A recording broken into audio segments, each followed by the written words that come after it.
Imagina a, segui- Imagina a seguinte cena. Você, pai de família, acorda cedo, pega trânsito, trabalha o dia inteiro, volta cansado e mesmo assim a cabeça não desliga. Escola das crianças, mercado, conta de luz, aluguel ou parcela da casa, combustível, remédio, um churrasquinho no fim de semana para aliviar, parece que o dinheiro entra e some. Agora imagina outra coisa. Todo mês, além do seu salário, cai na sua conta um aluguelzinho extra. Dinheiro pingando sem você precisar fazer hora extra, sem depender de chefe, sem vender o seu tempo. Dinheiro vindo de imóveis, mesmo sem você ter comprado nenhum imóvel na planta, sem financiamento, sem ter 300 mil na mão. É exatamente sobre isso que a gente vai falar hoje. Nesse vídeo, eu quero te mostrar na prática e sem enrolação como funcionam os fundos imobiliários, como qualquer pai de família pode começar com pouco dinheiro, qual foi a rentabilidade média desse tipo de investimento nos últimos anos, como você recebe esses aluguéis todos os meses e, no final, ainda vou te mostrar passo a passo como comprar a sua primeira cota de um fundo imobiliário. Tudo isso de forma simples, como se eu estivesse sentado na mesa da sua cozinha, tomando um café com você. Antes de falar de fundo imobiliário, eu preciso te explicar uma palavrinha que muda tudo: fundo. Porque se você entende o que é um fundo, você entende não só fundo imobiliário, mas fundo de ações, multimercado, de participações, de crédito, tudo. Então, sempre que você ouvir a palavra fundo, eu quero que você lembre de um cofre. Imagina um cofre grande, pesado, no meio de uma sala. Esse cofre é o fundo. Várias pessoas colocam dinheiro lá dentro, cada uma com um valor diferente, mas tem um detalhe importante: ninguém pode mexer lá dentro a não ser uma pessoa específica, o gestor. Esse gestor é o cara que decide onde o dinheiro daquele cofre vai ser investido. Vamos imaginar um personagem para deixar isso mais concreto: o Nestor. O sonho do Nestor era investir em imóveis porque ele percebeu que ao longo da história muita gente ficou rica com imóveis. Um dia, ele encontra um prédio que custa R$ 1 milhão e pensa: se eu conseguir comprar esse prédio e alugar, dá para ganhar uma renda legal todo mês. Só que tinha um problema. Ele não tinha R$ 1 milhão, nem perto disso. Pegar dinheiro emprestado no banco com os juros lá em cima seria loucura. Então ele teve uma ideia: e se eu chamar um monte de gente para comprar esse prédio junto comigo? Se ele não tem 1 milhão, mas consegue 1 milhão de pessoas com R$ 1, ou 1.000 pessoas com R$ 1.000, ele chega lá. É aí que entram a Maria, o João, o José e vários outros investidores. A Maria coloca R$ 100, o João coloca 100, o José, que tem um pouco mais, coloca 10 mil, outro coloca 1.000, cada um contribui com o que consegue. Todo esse dinheiro vai para dentro daquele cofre, daquele fundo, com um combinado muito claro. Esse dinheiro será usado para investir em imóveis. O Nestor é o único que pode abrir esse cofre e decidir como o dinheiro será aplicado. Ele é o gestor. A mão dele é a mãozinha de ouro que mexe no dinheiro de todo mundo com uma missão: investir bem. A Maria, o José, o João, ninguém pode mexer no cofre. Eles confiam no Nestor para isso. Pronto. Isso é um fundo. Um cofre que recebe dinheiro de várias pessoas para investir em algo específico, comandado por um gestor. Agora, se esse cofre investe em imóveis, é um fundo de investimento imobiliário. Se investe em ações, é um fundo de ações. Se investe em participações de empresas menores que ainda nem estão na bolsa, é um fundo de investimento em participações. Se investe em várias coisas ao mesmo tempo, Brasil, exterior, renda fixa, bolsa, a gente chama de fundo multimercado. Se compra direitos de receber pagamentos no futuro, é um fundo de direitos creditórios. A estrutura é sempre a mesma: um cofre, várias pessoas colocando dinheiro, um gestor decidindo onde investir. O que muda é só o alvo do investimento. Voltando ao nosso Nestor. Com o dinheiro que todo mundo colocou no cofre, ele finalmente consegue comprar o prédio de R$ 1 milhão. Agora vem a parte que mais interessa a você, pai de família: como esse prédio coloca dinheiro no seu bolso. O Nestor pega esse prédio e aluga. Vamos supor que o prédio tenha 5 andares e cada andar é alugado por R$ 2.000. No total, o prédio gera R$ 10.000 por mês em aluguel. E aí vem a pergunta: como esse dinheiro é repartido entre Maria, João, José e os outros? Para isso, o Nestor divide o prédio em pequenas partes, que a gente chama de cotas. É como se ele pegasse o prédio inteiro e transformasse em 1 milhão de pedacinhos. Cada pedacinho é uma cota. Se o prédio vale 1 milhão e são 1 milhão de cotas, Cada cota vale R$ 1. A Maria, que colocou R$ 10, tem 10 cotas. O José, que colocou 100, tem 100 cotas. Quem colocou 100 mil, tem 100 mil cotas e por aí vai. Agora vamos imaginar que esses R$ 10.000 de aluguel vão ser distribuídos entre 1 milhão de cotas. Fazendo a conta, dá 1 centavo por cota. Se você tem 10 cotas, recebe 10 centavos por mês. Se você tem 100 mil cotas, recebe R$ 1.000 por mês. É assim que nasce a renda passiva. Você não está lá administrando o prédio, cobrando inquilino, arrumando encanamento. Você só é dono de pedacinhos e recebe a sua parte. E aqui entra um ponto muito importante para você que é pai de família e muitas vezes ganha um salário apertado ou tem um orçamento justo. Juntar 300 mil para comprar um imóvel para alugar pode demorar uma vida inteira. Talvez você financie e pague juros por décadas e quando terminar, o imóvel que hoje custa 300 mil já vai valer muito mais e você perdeu tempo e oportunidade. Nos fundos imobiliários, você pode começar com pouco. Em vez de financiar um apartamento, você compra um pedacinho de um galpão logístico, de um shopping, de um prédio comercial, às vezes pagando menos de R$ 20 por cota.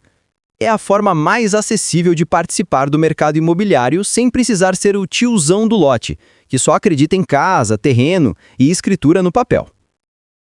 Agora que você já entendeu o que é um fundo e como ele coloca dinheiro no seu bolso, vamos falar de um detalhe que assusta muita gente na hora de investir, o tal do ticker. Sabe aquelas siglas estranhas tipo HGLG11, CPTS11, GGRC11? Esse é o nome do ativo dentro da bolsa. Todo fundo imobiliário tem um código, que é chamado de ticker. Ele é composto de 4 letras e um número no final. No caso dos fundos imobiliários, o número é sempre 11. Então você vai ver, por exemplo, HGLG11, CPTS11, GGRC11. As letras geralmente têm a ver com o nome do fundo ou da gestora, e o 11 é o padrão dos fundos imobiliários na Bolsa Brasileira. Mas tem uma pegadinha. Todo fundo imobiliário termina com 11, mas nem tudo que termina com 11 é fundo imobiliário. Também existe ETF, que é um tipo de fundo que replica índices com final 11, e existem UNITs, que são pacotinhos de ações também com final 11. Como é que você faz uma checagem rápida? Uma dica simples. Pegue o ticker, troque o 11 por 3 e pesquise. Se aparecer, por exemplo, TAI3, KLBN3, geralmente é ação. Se você faz isso com HGLG11, troca por HGLG3 e não aparece nada, grande chance de ser um fundo imobiliário. Depois, para ter certeza se é FI ou ETF, você entra no relatório do ativo e vê onde ele investe. Mas, no dia a dia, para começar, entender que os FIIs costumam terminar com 11 e que você sempre deve conferir o que está comprando já te protege de muita confusão. Agora vamos para a pergunta que provavelmente está martelando na sua cabeça. Tá, mas quanto isso rende na prática? Vale mesmo a pena para um pai de família que está começando? Para responder isso, em vez de opinião, vamos para os fatos. Existe um índice na bolsa chamado IFIX, que é a média dos principais fundos imobiliários listados. Ele pega uma seleção de FIIs que tem liquidez, histórico, volume e faz um cestão para mostrar o desempenho médio desse mercado. Quando a gente olha 2015 até 2025, ou seja, 10, 11 anos de história, o crescimento anual composto dos FIIs, medido por esse índice, fica em torno de algo como 8% ao ano. Isso dá, em média, algo perto de 0,6% a 0,7% ao mês, considerando preço e distribuição de rendimentos. Você pode perguntar, isso é bom ou ruim? A resposta é, depende do que você compara. Muita gente fala que ações dão mais retorno, então o FII não vale a pena. Mas quando a gente compara o IFIX com o Ibovespa, que é a média das principais ações brasileiras, em períodos mais longos, vemos uma outra história. Em mais de uma década de comparação, o IFIX entregou um retorno acumulado bem maior do que o Ibovespa e com menos volatilidade. O que é isso na prática? As ações sobem e descem muito mais. O sobe e desce é tão grande que para quem está começando, isso machuca o emocional. Você compra 30, cai para 15, depois vai para 40, depois volta para 25. Nos fundos imobiliários, essa montanha-russa é bem menor. O preço oscila mais suavemente. Você compra 30, ele cai para 27, sobe para 33. Continua sendo investimento de risco, é claro, mas com uma variação menos agressiva. E aqui entra um ponto muito importante para você que é pai de família. Não é só sobre rentabilidade, é sobre risco e sobre sono. De nada adianta um investimento que promete retorno gigante se ele tira sua paz, se você fica abrindo o aplicativo da corretora a cada 5 minutos, se você perde o foco no trabalho ou desconta na família a ansiedade do mercado. A combinação de retorno interessante e volatilidade menor faz com que os fundos imobiliários sejam um ótimo primeiro passo para quem quer começar a construir patrimônio em renda variável sem entrar direto no campo de batalha mais pesado das ações. E isso não acontece só no Brasil. Lá fora, nos Estados Unidos, existe algo parecido com nossos FIIs, que são os REITs. Quando a gente compara a média dos REITs com um dos principais índices de ações americanos, o S&P 500, em períodos longos, de quase 2 décadas, a história se repete. Os investimentos imobiliários via fundos tiveram uma performance melhor do que a média das ações, com características interessantes de proteção contra a inflação e geração de renda. Isso mostra que não é uma modinha brasileira, mas uma lógica de como o mercado imobiliário funciona no mundo. Agora, deixa eu trazer um outro ângulo, que talvez seja o mais importante de todos para quem é pai e mãe responsável pela casa, o ângulo da mente. Hoje a gente sabe, pelos estudos de neurociência, que o nosso cérebro é movido por recompensas. Quando você faz algo e vê um resultado, ele registra aquilo como um hábito positivo e te empurra a repetir. É assim com coisas boas e ruins. O cigarro, por exemplo, dá uma sensação rápida de prazer, libera dopamina e o cérebro registra. Repete isso que eu me sinto bem.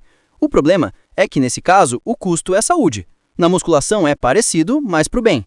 No começo você não vê resultado, dá preguiça, dói. Mas quando o corpo começa a mudar, quando a roupa veste melhor, quando você se olha no espelho e se sente mais confiante, o cérebro entende que aquilo é bom e começa a reforçar esse hábito porque percebe que você fica mais produtivo, trabalha melhor, se relaciona melhor. Com investimentos é a mesma coisa. Se você começa direto em um mercado muito volátil, compra uma ação e ela cai 20% logo de cara, o cérebro registra aquilo como dor, frustração, medo. Ele vai te empurrar para longe daquilo, e você corre o risco de desistir antes de aprender. Já com fundos imobiliários, você tem duas coisas muito poderosas acontecendo ao mesmo tempo. Primeiro, os preços tendem a oscilar menos do que ações em média. Segundo, os fundos pagam rendimentos mensais. Todo mês cai um dinheiro na sua conta da corretora. Mesmo que seja pouco no começo, R$ 5, R$ 10, R$ 50, o seu cérebro olha para aquilo e pensa, peraí, se eu colocar mais, eu recebo mais. Se eu continuar reinvestindo, isso cresce. Se isso cresce, chega uma hora que eu posso trabalhar menos, posso passar mais tempo com minha família. E é exatamente aqui que nasce a motivação verdadeira para um pai de família insistir no caminho dos investimentos. Eu já vi inúmeros relatos de pessoas que começaram pequenas, investindo 50, 100, 200 reais por mês em FIIs, e hoje têm uma renda mensal significativa só de aluguel de fundos imobiliários. E esse movimento começa sempre com o mesmo primeiro passo, a primeira cota. Quando você recebe o primeiro dividendo, mesmo que seja um valor simbólico, algo muda dentro de você. Você percebe pela primeira vez o que é o dinheiro trabalhando para você, e não só você trabalhando por dinheiro. Agora, deixa eu te mostrar como isso é simples na prática. Depois que você escolhe uma corretora, e hoje abrir conta em corretora é um processo rápido, totalmente online, você transfere um valor da sua conta bancária para a corretora. Lá dentro, você vai ter acesso a uma área chamada Home Broker, ou algo parecido, onde você pesquisa o ticker do fundo imobiliário que quer comprar. Lembra do final 11? Você digita, por exemplo, um fundo que esteja com um bom preço e bons imóveis por trás. Vai aparecer o preço da cota naquele momento, algo como R$ 9,88, R$ 11,50, R$ 15,20. Você escolhe quantas cotas quer comprar, às vezes com menos de R$ 50 você já começa. Clica em comprar, digita sua senha eletrônica e pronto, você é cotista de imóveis. Em vez de passar anos juntando para comprar um único apartamento, você começa a ser dono de pedacinhos de vários imóveis grandes.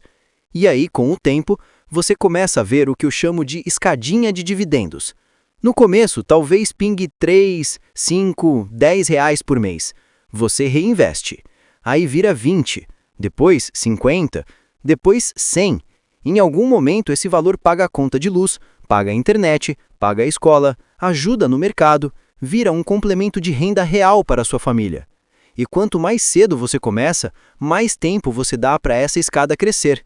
É isso que pode te levar lá na frente a trabalhar porque você quer, não porque precisa desesperadamente. Mas tem um alerta que eu preciso te fazer, com muita honestidade.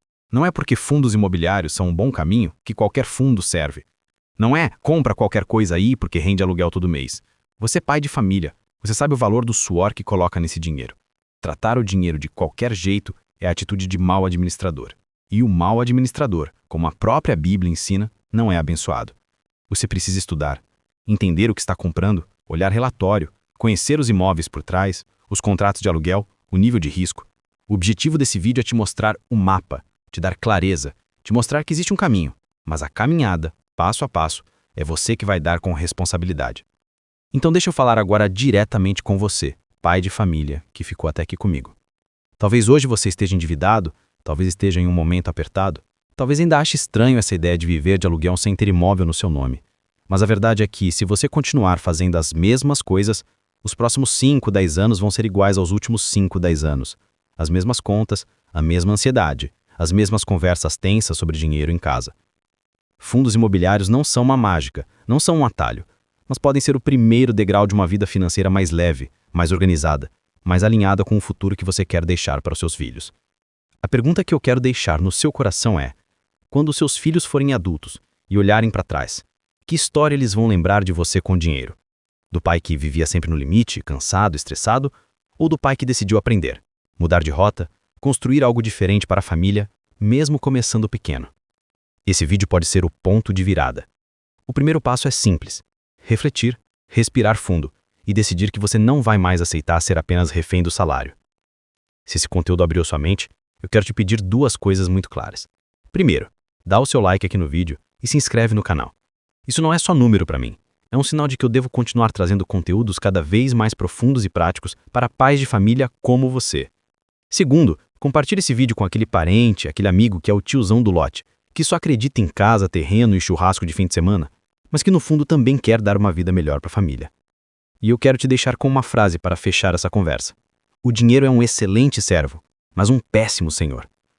Quando você aprende a fazer o dinheiro servir aos seus objetivos, proteger sua família, te dar mais tempo com seus filhos, construir um futuro com menos preocupações, ele se torna um aliado. Quando você não aprende, ele te escraviza em dívida, estresse e trabalhos que você aguenta apenas por necessidade. Se esse vídeo bater uma boa meta de likes, eu preparo a parte 2, um passo a passo completo de como selecionar bons fundos imobiliários, como analisar, como montar uma carteira que faça sentido para quem quer viver de renda no longo prazo. Você não precisa entender tudo hoje, você só precisa fazer o que está ao seu alcance agora. Aprender, agir e começar pequeno. O resto, com disciplina e tempo, os próprios juros compostos de um mercado imobiliário se encarregam de te mostrar. Aperta em inscrever-se, ativa o sininho e vamos caminhar juntos para que os próximos anos sejam muito melhores do que os que ficaram para trás. Para você